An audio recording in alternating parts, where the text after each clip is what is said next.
আসসালামু আলাইকুম। আশা করি আপনারা সবাই ভালো আছেন।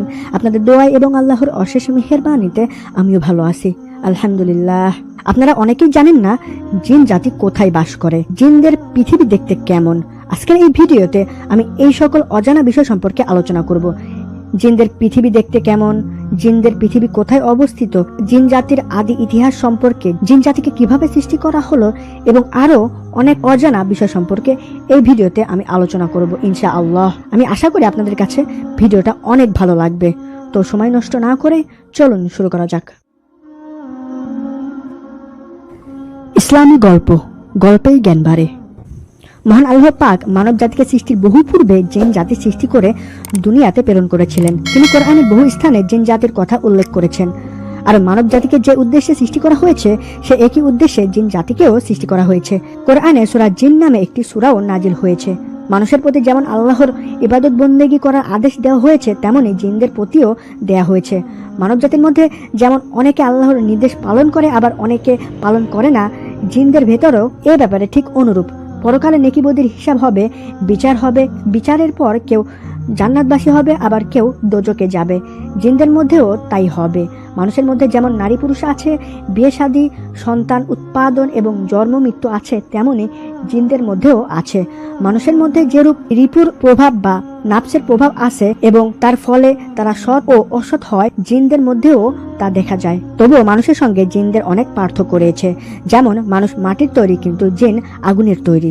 মানুষ সশরীরে দৃশ্যমান কিন্তু জিন অশরীরে অদৃশ্যমান। মানুষের অবস্থান, চলাফেরা, কথাবার্তা, কাজকর্ম সবকিছু জিনেরা দেখে, কিন্তু জিনের এ সকল কাজকর্ম কিছুই মানুষ দেখতে পায় না। জিনেরা সাধারণত তাদের ইচ্ছা অনুসারে একমাত্র শেষ নবী হযরত মুহাম্মদ সাল্লাল্লাহু আলাইহি ওয়াসাল্লাম এর আকৃতি ছাড়া যে কোনো মানুষ ও পশু পাখির রূপ ধারণ করতে পারে, কিন্তু মানুষ নিজের পরিবর্তন করে ইচ্ছা করলেই অন্যের আকৃতি ধারণ করতে পারে না। সাধারণ অবস্থায় জিন মানুষের নানাভাবে উপকার করে, আবার ক্ষতিও করে। জিনের জন্য মানুষের তেমন কিছু করার সুযোগ ও সামর্থ্য নেই। অনেক বিষয়ে ফেরেশতাদের সাথে জিনদের সাদৃশ্য আছে। যেমন ফেরেশতাদের ন্যায় জিনরাও অদৃশ্যমান, অশরীর ও দ্রুত গতি সম্পন্ন। ফেরেশতাদের সাথে এদের বৈসাদৃশ্যও আছে। যেমন ফেরেশতারা নূরের তৈরি এবং আর জিনেরা তৈরি আগুনের। জিনদের মধ্যে নারী পুরুষ আছে, কিন্তু ফেরেশতাদের মধ্যে তা নেই। ফেরেশতাদের আহার, বিহার, আরাম, নিদ্রার প্রয়োজন নেই, কিন্তু জিনদের এসবের প্রয়োজন আছে। ফেরেশতারা সর্বদা আল্লাহর হুকুম পালন করে, কিন্তু জিনদের মধ্যে কিছু সংখ্যক আল্লাহর ইবাদত করে আর কিছু সংখ্যক আল্লাহর ইবাদত করে না। আখিরাতে ফেরেশতাদের কোনো হিসাব হবে না, জিনদের হিসাব হবে। পাপ পুণ্যের শাস্তি বা পুরস্কার রয়েছে। ফেরেশতাদের মধ্যে রোগ ব্যাধি নেই, তারা কারো ঔষধ ও কারো গর্ভে জন্মগ্রহণ করে না। তাদের মৃত্যু হবে সকলের শেষে, কিন্তু জিনদের রোগ ব্যাধি, জরা, মৃত্যু আছে এবং মানুষের ন্যায় তারাও পানাহার করে, তন্দ্রা ও নিদ্রাভীত হয়। পিতামাতার মাধ্যমে তারা জন্মগ্রহণ করে। মানুষের ন্যায় তারাও কাম, ক্রোধ, লোভ, মোহ, মদ তথা নাফসের অধীন। হযরত নবী করিম সাল্লাল্লাহু আলাইহি ওয়াসাল্লাম এর সময় একদল জিন কোরআন শরীফ তেলাওয়াত শুনে তার প্রতি বিশ্বাস স্থাপন করে এবং এ কথা তারা তাদের স্বজাতির কাছে প্রকাশ করে। আল্লাহ পাক রাসূল সাল্লাল্লাহু আলাইহি ওয়াসাল্লামকে তাদের ঈমান আনার কথা জানিয়ে দেওয়ার জন্য সূরা জিন অবতীর্ণ করেন। আল্লাহ পাক বলেন, আমি জিন জাতিকে আগুন দিয়ে সৃষ্টি করেছি এবং মানব জাতিকে মাটি দিয়ে সৃষ্টি করে গৌরবান্বিত করেছি। হযরত আদম আলাইহিস সালামকে সর্বশ্রেষ্ঠ করে সৃষ্টি করা হয়েছে। এরপর ক্রমে ক্রমে তাদেরকে দিয়ে মানব জাতির বংশ বিস্তার করানো হয়েছে। তদ্রূপ জিন জাতিরও একজন আদি পিতা ছিল এবং তাকে দিয়েই জিন জাতির বংশ বিস্তার হয়েছে। জিন জাতির আদি পিতার নাম খুমা, জান্না হলো তার উপাধি। এর আরেকটি নাম মারজ। এ জিন আবুল জিন এবং তারান্নানুস জিন নামেও পরিচিত। জিন জাতির আগুন দিয়ে সৃষ্টি, তাই তাদের চরিত্রে সবসময় উগ্রতার ভাব প্রকাশ পায়। ন্যায় নীতির অনুসরণ না করে, অন্যায় সৎ অসৎ কাজের কোনরূপ বিচার না করে যখন যা ইচ্ছা তাই করতে থাকে। আল্লাহ পাক তাদের উপরে কিছু আদেশ নিষেধ ও বাধ্যবাধকতা আরোপ করে তাদেরকে রীতিনীতি অনুসারে চলার নির্দেশ দিলেন এবং তাদের জন্য একজন বাদশা প্রেরণ করলেন। সে তাদেরকে আল্লাহর আদেশ নিষেধে মেনে চলার, সৎপথ অবলম্বন করা এবং অসৎপথ বর্জনের প্রেরণা দান করার দায়িত্ব গ্রহণ করলেন। কিছুদিন জিনরা ভালোভাবে তাদের বাদশাহর নির্দেশ অনুসারে সৎ পথে থেকে কাল যাপন করতে লাগলো, কিন্তু কিছুদিন পর আবার তারা সৎ পথ পরিত্যাগ করে অসৎ পথ অবলম্বন করলো এবং বাদশাকে হত্যা করে ফেললো এবং পূর্বের ন্যায় ভীষণ পাপচারী হয়ে উঠল। জিনদের সৎ পথে আনার জন্য আল্লাহ পুনরায় একজন বাদশা পাঠালেন, কিন্তু সেও সফল হতে পারল না। মাত্র কিছু সংখ্যক জিন তার হেদায়েত মেনে সৎ পথ অবলম্বন করলো। অবশিষ্ট সকলেই তার কথা অমান্য করে পাপচারে মত্ত হলো। তাই তিনি জিনদের পাপের শাস্তি প্রদান না করে তাদের হেদায়েতের জন্য পুনরায় একজন বাদশা প্রেরণ করলেন। এভাবে আবুল জিনদের পিতার পর থেকে প্রায় ৩৬,০০০ বছর সময়ের মধ্যে জিনরা বহু সংখ্যক বাদশাকে হত্যা করার পর আল্লাহ পাক জিনদের প্রতি অত্যন্ত অসন্তুষ্ট হলেন এবং তাদেরকে ধ্বংস করার জন্য আসমান হতে ফেরেশতা পাঠালেন। জিন জাতিকে হত্যা করা হলো, ধ্বংস করা হলো। মহান আল্লাহ পাকের নির্দেশে ফেরেশতারা জিনদেরকে হত্যা করে ফেলল। কেবলমাত্র যে সকল ইমানদার জিন পাপী জিনদের ভয়ে বন জঙ্গলে ও পাহাড় পর্বতের গুহায় বসে আল্লাহর ইবাদতে লিপ্ত ছিল তারাই ফেরেশতাদের ভয়ানক আযাব হতে রক্ষা পেল। দুনিয়ার অধিকাংশ জিন এভাবে ধ্বংসপ্রাপ্ত হলেও যে সকল ইমানদার জিন রক্ষা পেয়েছিল তাদের বংশবৃদ্ধি পেল। কালক্রমে আবার জিনদের দ্বারা দুনিয়া পরিপূর্ণ হয়ে উঠল, কিন্তু তাদের অধিকাংশই আবার পাপচারে লিপ্ত হলো। এদেরকে সৎপথে পরিচালিত করার জন্য আল্লাহ পাক পুনরায় একজন বাদশা প্রেরণ করলেন। এবারও সকল জিন হেদায়েত প্রাপ্ত হলো না। মাত্র কিছু সংখ্যক ছাড়া বাকি সব জিনই বিপথে থেকে বাচ্চার সাথে শত্রুতায় লিপ্ত হলো।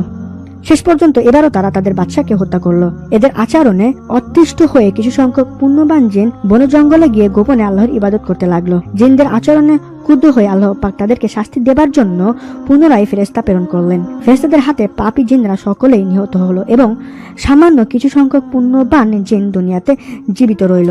এদের মধ্যে একজন শিক্ষিত ও সর্বাপেক্ষা ধার্মিক ছিল, তার নাম ছিল চালপালিশ।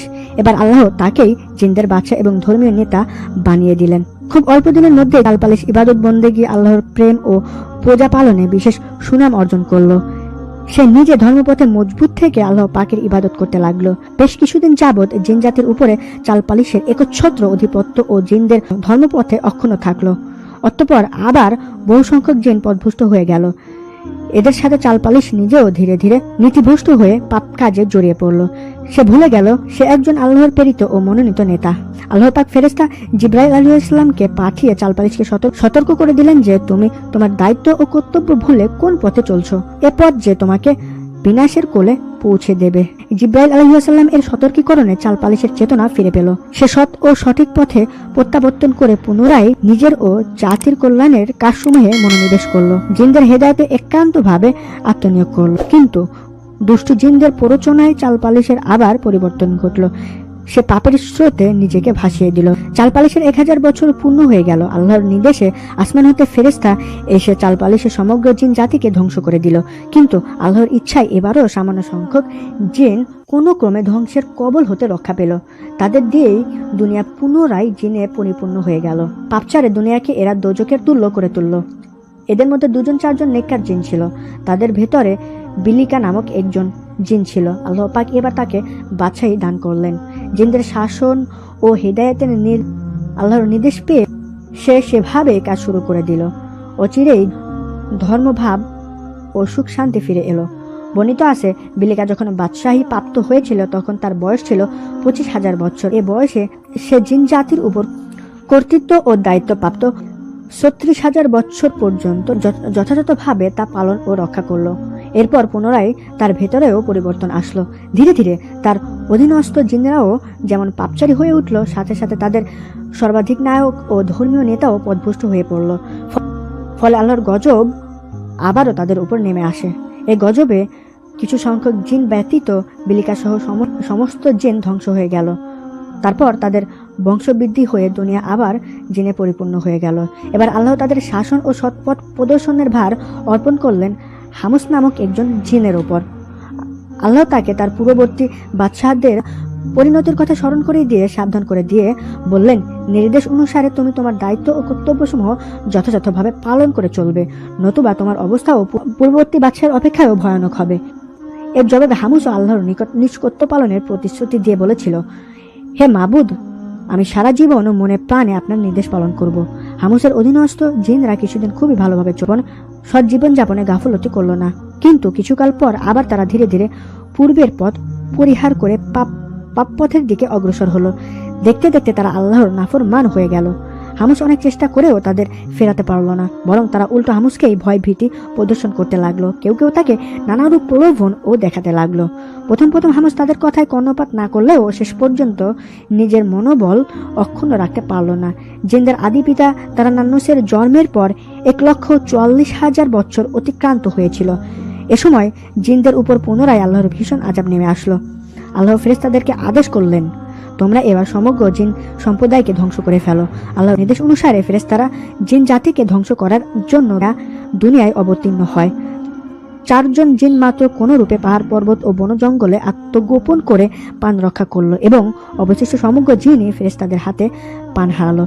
এ সময় জিনদের মধ্যে একটি বয়স্ক বালক জিনকে ফেরেশতারা দেখতে পেল। তাদের মনে মমতার উদয় হলো।